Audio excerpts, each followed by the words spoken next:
Life is not about the emotions we experience, but rather how we respond to these emotions. It's in our response where true power lies. Once upon a time, a person who had a lot of trouble with his out-of-control emotions went to see Gautama Buddha. He was so angry and upset that he wanted to find a way to deal with the storm of his feelings better. When he got close to Buddha, he told him everything that was going on in his life. Buddha, who was intelligent and compassionate, simply smiled. He asked the man to sit down, and prepared to tell him a story about how to control his feelings.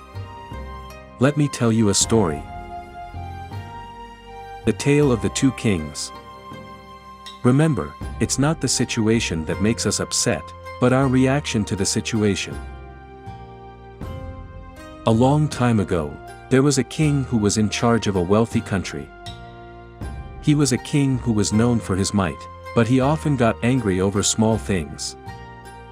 One day, he decided to go to a nearby country, where a wise and calm king was in charge. When he got there, a lot of show and ceremony greeted him. The nearby king was so happy to see him that he had set up a big feast for him. The guests were treated to a feast fit for kings, with all kinds of tasty foods. As soon as the feast began, something bad happened. There was a small fly in the king's soup. The king was so upset that he got angry and ordered a new bowl of soup. The unwelcome guest had completely ruined his good mood. When a nearby king saw what was happening, he spoke up in a gentle way. "Your Majesty, don't let anyone bother you. It was only a small fly. It doesn't matter." The king still upset. The king said, "I can't stand things like that. Even a small fly can ruin my mood." The wise king smiled and said, "Your Majesty, it wasn't the fly that made you unhappy, but how you reacted to it. You can decide how you're going to feel. Don't let them decide what you do." The king really thought about these words, because he knew they were full of great wisdom. When he went back to his own country, he started to use this skill of not reacting. He learned that he could stay cool even when things were hard. He chose not to react to things that used to make him angry. While he was in charge, his decisions got better, his knowledge grew, and his kingdom did even better. This is a story about a king who changed, because he learned to control his emotions through the power of not reacting. This shows that our emotions are not controlled by how things are, but by how we respond to them. How John's life changed. Change begins with you. Learn to control your emotions, and do not let them control you. Across the world, there lived a man named John. He had strong feelings, and was known for impulsive reactions. He got angry easily, and when he was upset, he would lash out, which would lead to harsh words, fights, and broken relationships. When John saw that he was hurting himself and others, he chose to take charge. He knew his angry outbursts did more harm than good, so he tried to change. In his journey towards self-improvement, John turned to mindfulness and meditation. Through these routines, he became more aware of his thoughts and feelings, which gave him the tools to act differently. He started to learn how to not respond, which was hard but paid off in the end. When something would generally make John angry or sad, he would take a step back. He would take slow, deep breaths to calm down, and give himself time to think about what to do. Even though it wasn't easy, he still felt angry and frustrated. But instead of responding on impulse, he would take a step back, take a deep breath, and think about what to do. With time and practice, he got better at controlling his thoughts. When he stopped responding out of anger or hurt, and instead talked to people in a calm and thoughtful way, his relationships got better. This change not only made his life more peaceful, but it also helped him get along better with the people around him. John's change shows that people can change, that we can all start the process by choosing to act differently. We can improve our relationships and our quality of life as a whole by keeping our feelings in check. The ripple effect. Peace comes when we give up the urge to act on impulse, and instead choose to act mindfully.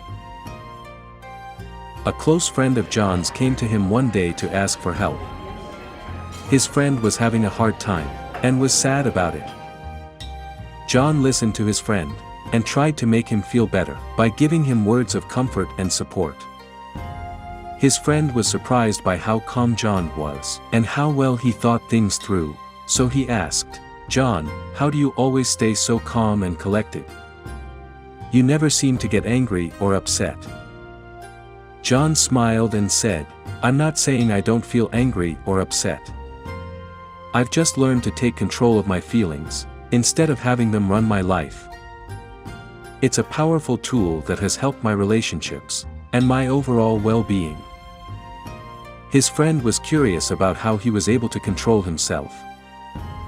John told his friend about his experience with mindfulness, and the power of not reacting. Also, he encouraged him to try it for himself. His friend left that day not only feeling better, but also with a new way of thinking about how to deal with feelings. Over time, John earned a reputation for being calm and thoughtful. Many people respected how well he handled tough situations with grace and poise, and his strength was an example for those around him. He kept practicing mindfulness and the art of not reacting. Then, he found that it gave him peace of mind and happiness. The way John's change affected the people around him is a good lesson, that our own changes can affect the people around us. We can lead and maybe get others to do the same, by showing them how to be patient, aware, and not react. This practice not only helps us get along better with each other, but it also makes our society more peaceful and tolerant. The end, putting the wisdom and lessons learned into practice. Mastering others is strength. Mastering oneself is true power. Lao Tzu. The stories of the King and John teach us a lot about how to control our feelings, and not act on them. We might not be able to change what happens to us, but we can change how we deal with it. We can control our feelings and act in a thoughtful way by learning, getting aware, and not reacting. The teachings of Buddha stress this point. In the long run, all negative emotions, like anger and resentment, would hurt us. They make it hard to make good choices, and can hurt our relationships, also our health as a whole. This truth can help you live a more balanced and happy life if you know and accept it. Getting rid of our reactions on the spot gives us freedom. Set yourself free from the chains of feelings you can't control. Then, this freedom is what makes real happiness possible. We will get out of the cycle of suffering when we show compassion and let go of attachment. Buddha's wise words tell us that what we think makes us who we are. We are what we think about. When we feel a lot of anger and rage, it shows in the way we act. But if we fill our minds with peace, love, and compassion, it changes us and how we act in the world. In the end, it's a journey that changes us when we learn to control our emotions, be mindful, and accept the art of not reacting. It is hard, and you have to be patient, then practice it all the time. But the rewards of better relationships, better decisions, and a more fulfilling life make this journey worth taking. We each have to do our part. We have to be the change in the world that we want to see. The more we use these lessons in our daily lives, the more we encourage others to do likewise. This result can make the world become more compassionate, peaceful, and understanding place. Let's see if we can get there.